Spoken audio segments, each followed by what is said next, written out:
Futebol de Verdade com António Tadeia.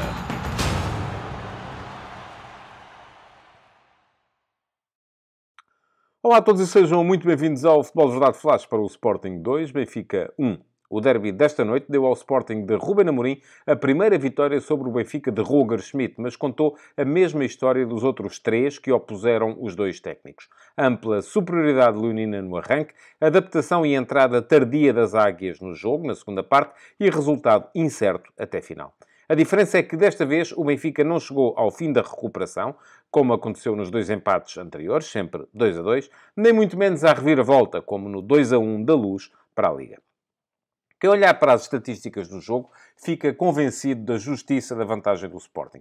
A equipa verde e branca acabou com 19 remates contra 5 e 42 ações na área adversária para 15 dos encarnados. Mas, durante a primeira parte, contornando sempre com facilidade a pressão desconexa que o Benfica tentava fazer, ligava sempre o jogo pelos médios e ganhava superioridade nos corredores laterais, transformando o jogo num exercício de sentido único em que, a primeira vez que os adversários levaram um remate até ao fim, uma tentativa de fora da área, de João Mário, aconteceu ao minuto 59. Nessa altura já o Sporting estava a ganhar por 2-0, com golos de Pedro Gonçalves e do inevitável Gyökeres. Os Leões tinham imposto a construção ligada desde trás e a superioridade nas alas em ataque posicional na primeira parte e, respondendo a uma subida do bloco benfiquista, já haviam ameaçado várias vezes em contra-ataques com igualdade numérica no segundo tempo. Mesmo assim, o golo de Orsnes, ao minuto 68, no segundo remate que o Benfica enquadrou na baliza, fez tremer os Leões, que perderam o controle emocional e só depois da anulação pelo VAR do que teria sido o golo do empate recuperaram a cabeça fria. O jogo começou com as tais tentativas do Benfica condicionar a saída de bola do Sporting, mas os Leões a conseguirem sempre contornar essas ações de pressão e depois atraírem o adversário dentro, ganharem superioridade nos corredores laterais. Pedro Gonçalves fixava Bá na esquerda e deixava a linha a Mateus Reis. Edwards fazia o mesmo com Orsnes, no lado contrário, deixando a faixa a Jenny Catamo. E foi após uma combinação com o ala direito que Yulman cruzou para o golo inaugural, marcado de cabeça, bem solto nas costas de Bá, por Pedro Gonçalves, logo ao minuto 9. Durante toda a primeira parte, só se viu o Sporting. Aos 15 minutos, num canto, Gyökeres chutou de boa posição contra António Silva. Aos 35, após uma longa condução vertical de Morita, o sueco bateu António Silva, cortou para dentro, mas viu o remate detido por Trubin. Mais à frente, foi a vez de Edwards de desaproveitar um corte acrobático, mas ineficaz, de Otamendi, recebendo a bola redonda na área, mas chutando-a contra o corpo de João Neves. Pelo meio, só uma série de más decisões de Mateus Reis impediu o ala canhoto leonino de assistir companheiros para finalizações em boas posições.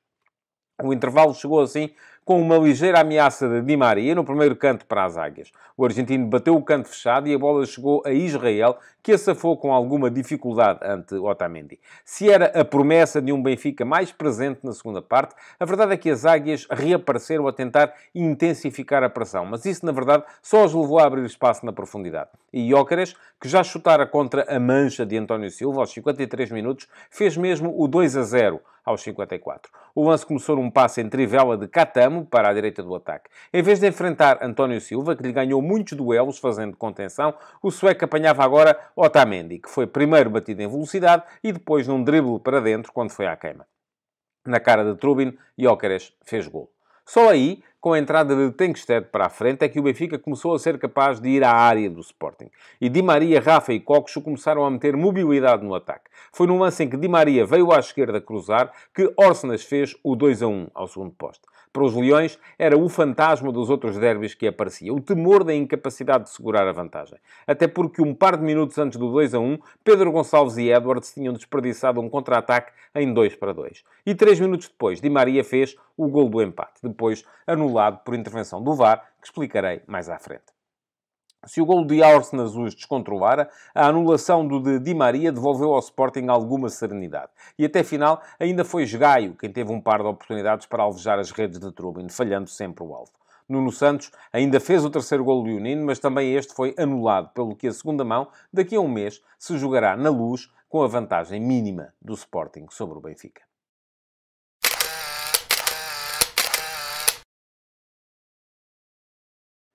E passemos então à fotografia tática deste derby de Lisboa. Ruben Amorim fez 4 alterações relativamente ao 11 que tinha jogado em Vila do Conde contra o Rio Ave no passado domingo. Trocou o guarda-redes, porque troca sempre nas taças, saiu Adam, entrou Israel.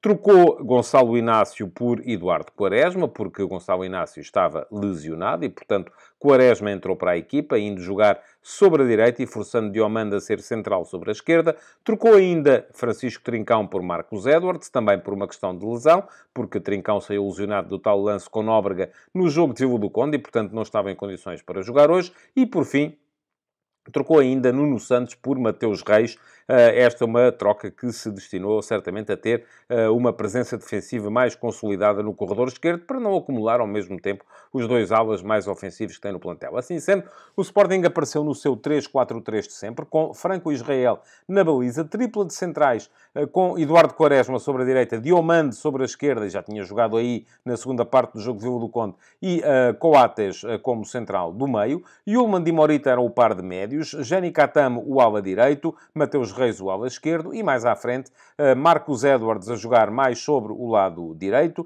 Pedro Gonçalves sobre o lado esquerdo e Gyökeres como avançado centro. Notou-se alguma flexibilidade do Sporting nos corredores laterais, porque Edwards e Pedro Gonçalves tanto apareciam dentro para atrair os laterais adversários e libertar as alas para Jani Catamo e Mateus Reis, como apareciam bem abertos. E isto foi mais notório com Pedro Gonçalves, que não é tão habitualmente um jogador tão aberto na faixa, mas muitas vezes apareceu junto à linha do lado esquerdo para precisamente atrair Bá e dessa forma também arranjar espaço para as penetrações de Morita. Se Pedro Gonçalves vinha dentro e trazia Bá, abria espaço junto à linha para Mateus Reis. Se Pedro Gonçalves ia fora e levava Bá, abria espaço por dentro para Morita. Portanto, ali havia um problema para o Benfica nas coberturas. Quanto ao Benfica, Roger Schmidt fez atuar exatamente o mesmo 11 que tinha estado na vitória por 4-0 contra o Portimonense no passado domingo. Voltou a ter o tal ataque móvel, sem uma referência frontal, com Rafa a fazer às vezes de falso 9, mas sempre com a dificuldade para ter presença na frente e até para meter o próprio Rafa no jogo. Assim sendo, o Benfica entrou com Trubin na baliza, depois linha de 4 atrás, formada com Bá como lateral direito, Orsnes como lateral esquerdo, António Silva e Otamendi como dupla de centrais. João Neves e João Mário foram a dupla de médios e Coxu, à frente destes, surgia como terceiro médio. Ora, no momento defensivo, Coxu formava com Rafa na frente, o Benfica defendia em 4-4-2. No momento ofensivo, baixava muitas vezes para fazer terceiro médio e às vezes até para trás de João Neves e João Mário para ver o jogo mais de trás. Di Maria saía da direita, Neres da esquerda e Rafa era o tal avançado central, o tal jogador que servia de referência para os companheiros levarem a equipa para a frente e que ao mesmo tempo fazia a primeira pressão à saída de bola do Sporting, aliás, correndo a toda a gente, mas sem muita capacidade para verdadeiramente importunar a saída de bola do adversário. Ora, quem mexeu primeiro, porque a primeira parte foi totalmente do Sporting, o Sporting estava instalado dentro do meio-campo do Benfica, o Benfica raramente conseguia sequer sair do seu meio-campo, raramente conseguia sequer chegar à área da baliza do Sporting e por isso Schmidt achou que precisava de mexer logo ao intervalo, mas a mexida que fez não foi se calhar aquela que muita gente esperava. Trocou Bá, o lateral direito, por Morato, isto é, Orsnes, que durante a primeira parte tinha estado a jogar como lateral esquerdo, tendo muitas dificuldades contra a associação de Edwards e Jani Catamo, e muitas vezes Yulman também a aparecer por ali, passou para o lado direito, para tentar controlar o lado esquerdo do Sporting. E para a defesa esquerda entrou então Morato. O Benfica não melhorou com isso, apareceu mais agressivo, mais subido, bloco mais alto, a tentar condicionar mais uma vez a saída de bola do Sporting, mas mais uma vez também o Sporting a conseguir encontrar a maneira de superar esta primeira linha de pressão e de lançar depois ataques rápidos e contra-ataques, ou mesmo situações em que aparecia em igualdade numérica no meio-campo adversário. Voltou a mexer o Benfica ao minuto 61 e aqui sim teve alguma influência no jogo. A troca de David Neres por Tengsted. Tengsted foi colocar-se como homem mais avançado, procurou muitas vezes as diagonais curtas para o espaço nas costas dos centrais do lado da equipa do Sporting, o que veio criar ali algum desconforto à última linha da equipa leonina. Aliás, Tengsted muitas vezes colocar-se até em posição de fora de jogo para precisamente forçar o alongamento ou o afundamento desta última linha do Sporting e encontrar espaço para os homens que estavam atrás dele poderem então jogar com outra capacidade. E eram estes homens Coxo, que passou a ser o médio ala esquerdo, ou o médio interior esquerdo, vamos chamar-lhe assim, Di Maria, que continua na direita, e Rafa, que agora aparecia como segundo avançado. Mas nessa altura o Benfica começou a ter mobilidade, começou finalmente a pedir aos seus jogadores da frente para saírem das posições e dos corredores que lhes estavam atribuídos e a aparecerem por outros locais do campo. Aliás, já o disse há pouco, foi de um cruzamento de Di Maria, que era o médio interior direito, do lado esquerdo, que nasceu o golo de Orsnes.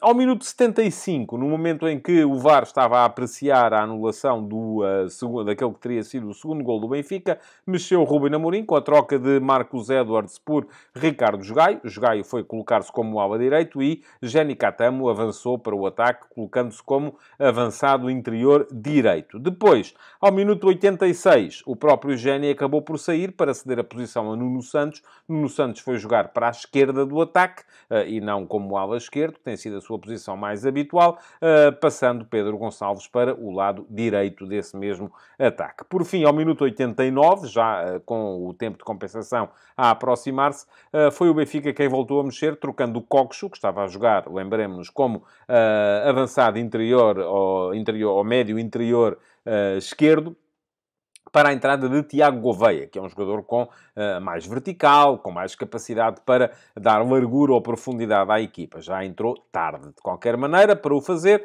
já no período de compensações, houve mais 4 alterações, todas juntas. No Sporting, Pedro Gonçalves saiu para dar entrada a Paulinho. Yulman também saiu para dar entrada a Bragança. Portanto, tudo trocas de avançado por avançado. Paulinho foi jogar ligeiramente sobre a direita do ataque, onde estava Pedro Gonçalves. E Quaresma saiu também para dar entrada a Santos Justo. Mas com a entrada de Santos Justo foi o neerlandês quem foi para a esquerda do trio de centrais do Sporting, passando Diomande, que tinha jogado sempre por aí, para o lado direito. Ao mesmo tempo, o Benfica trocou Rafa por Artur Cabral, passando a ter então duas referências ofensivas na frente, Artur Cabral e Tengsted, mas já sem tempo para poder fazer fosse o que fosse com o jogo.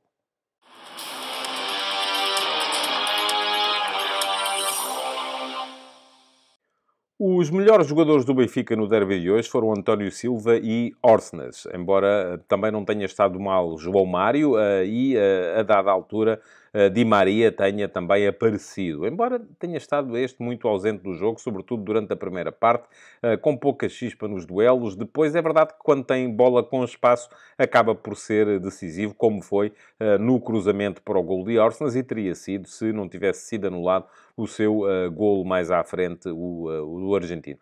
Mas os melhores foram mesmo, de facto, o António Silva. Ganhou mais duelos do que perdeu contra Victor Gyökeres. Porquê? Porque soube sempre utilizar a arma mais eficaz contra o futebol do sueco, que é fazer contenção. É não ir ao contacto, não ir à queima, não ir a forçar o drible, porque se o faz acabará por ser batido, e Otamendi acabou por perceber isso mais à frente. Otamendi, em contrapartida, teve uma noite desastrada. Quanto a Orsnes, tanto à esquerda, onde começou, como à direita, depois, tentou sempre dar alguma ordem ao futebol da equipa, tendo sido ele a fazer o gol do Benfica. As melhores exibições da noite, no entanto, estiveram do outro lado, do lado do Sporting, onde também houve, é verdade, algumas atuações menos conseguidas. Edwards, por exemplo, pouco se viu. Mateus Reis esteve infeliz na tomada de decisão e na definição quando chegava ao último terço do campo. Mas estiveram muito bem, por exemplo, Pedro Gonçalves e Gyökeres, os dois avançados que mais em jogo na equipa do Sporting, ou que mais acertaram quando foram chamados ao jogo. Coates, com dois cortes muito importantes, um sobre João Neves, ainda na primeira parte, e outro sobre Tengsted na segunda, cirúrgicos e importantes, e, sobretudo, o par de médios, Yulman e Morita. Morita foi o melhor jogador em campo, pela forma como, sem bola, estava sempre no sítio certo, como com bola, conseguia sempre meter progressão no futebol da equipa, conseguia tirar a bola de zonas de pressão, o que, aliás, também foi comum àquilo que foi a noite de Morten Yulman. Ainda assim, herói do jogo, hoje, na minha perspectiva, foi o japonês Morita.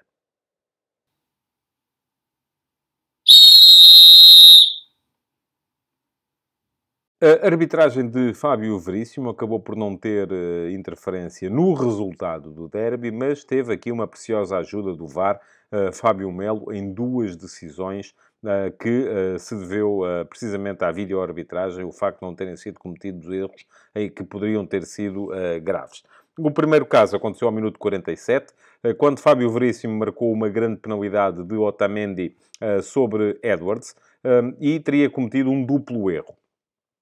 Primeiro porque, no desenvolvimento da jogada, Gyökeres estava claramente fora de jogo. Foi um fora de jogo de mais de 1,5 m, que não se percebe como é que pode ter escapado ao árbitro auxiliar. Depois, porque não há qualquer falta de Otamendi sobre o inglês do Sporting. Houve sim uma simulação, mas o VAR, Fábio Melo, chamou Fábio Veríssimo. Nem precisou de ir ver, porque a situação de fora de jogo é daquelas que não prefigura a necessidade do árbitro ir ver ao monitor. Há fora de jogo, ponto final, portanto, não há penalti. E depois, ao minuto 71, naquele que teria sido o gol do empate do Benfica. Muita gente está a dizer que o gol não devia ter sido anulado, e eu vou explicar a jogada. Há um remate de Di Maria, Tenkstedt está em posição irregular, em posição de fora de jogo, entre o local onde é feito o remate e a baliza. A questão que se coloca aqui não é se Israel viu a bola partir ou não viu a bola partir. A questão que se coloca aqui é se a presença de Tenkstedt ali condiciona ou não condiciona aquilo que é a atuação de Israel. Se Israel sai mais cedo ou mais tarde para a bola em virtude da presença em posição irregular de Tenkstedt, que se movimenta, não está parado. A partir do momento em que Tenkstedt se movimenta, isso é o suficiente para gerar a dúvida no guarda-redes e nem que seja por uma fração de segundo, ele pode atrasar a sua saída para a bola, o momento em que se lança para a bola e dessa forma torna-se impossível que lá chegue. Portanto, acaba por ter, porque está na trajetória que a bola faz, acaba por ter interferência a presença de Tenkstedt ali, pelo que o golo foi bem anulado, apesar, volto a dizer, de Israel ter visto a bola partir. Não é isso que está em causa. Aliás, foi bem anulado também, e aqui nem precisou do auxílio do VAR, o golo a Nuno Santos, um belo remate, um remate acrobático, ao minuto 90 mais 3, teria dado 3-1 ao Sporting,